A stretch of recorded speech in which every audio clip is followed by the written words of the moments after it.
Ate Michelle! Nagtagumpay sila.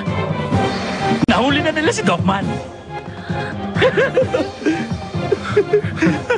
Lady Michelle, sa wakas nagawa na natin. Ayos yun nila. Isipin nyo, ang kambal na anak ng hari mabubunyag na, hindi ba? Nagawa na nga natin. Ngayon, ito na ang simula. Kailangan niyo na maghanda. Opo.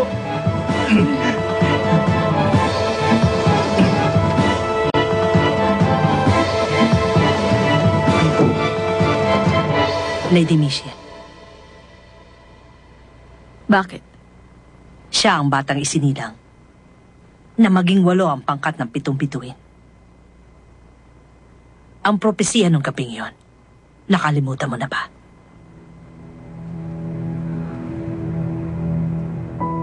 Hanggat nananatili ang pangkat ng 7 bituin may balangkas ng araro, walang maaari makatalo sa tagapag-ingat na si Michelle. Subalit, sa sandaling maging 8, ang pangkat ng 7 bituing may balangkas ng araro, lilitaw ang tao makapagpapabagsak sa kanya ng tuluyan. Isinilang ang batang yon na may natatanging tadhana. Kaya hindi mainam na maibalik mo siya rito ng buhay. Kung may pagkakataon, kailangan mo siyang patayin agad. Naniniwala ka ba sa mga ganoong bagay?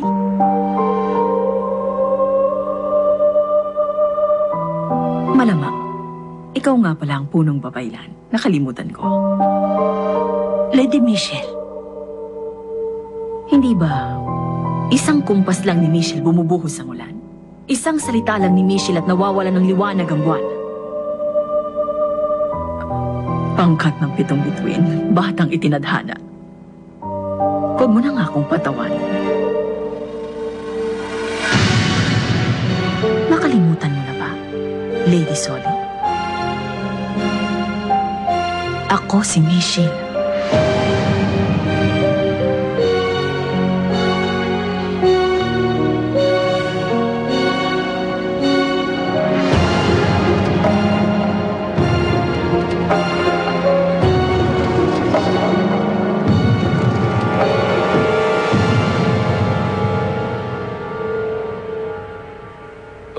Anong ibig mong sabihin, Ministro?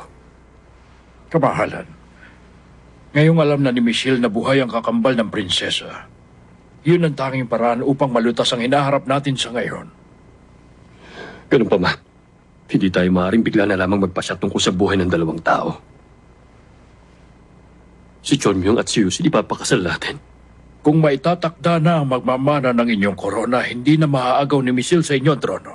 Mapapalakas din ang kasalan lagay ni General Kim So-hyun sa palasyo. Ministro Ulche, hindi to ang tamang panahon para sa mga ganitong bagay. Nasa panganib ngayon si Docman at yun ang mas mahalaga. Kapag nakasal ka, hindi na rin manganganib si Docman.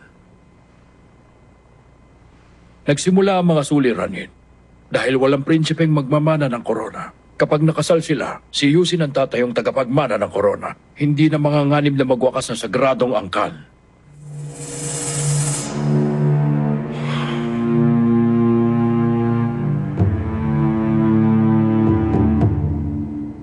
Patawad, anak.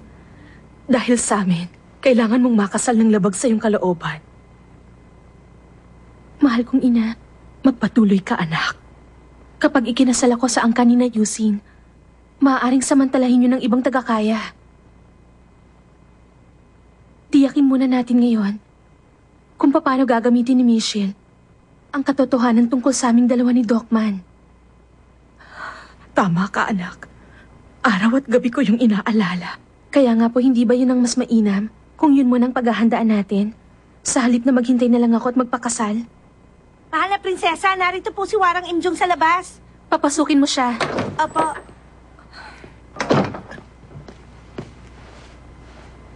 Mahal na Reyna, mahal na prinsesa, nagpatawag po ng pulong ang konseho natin. Pero bakit? Anong dahilan?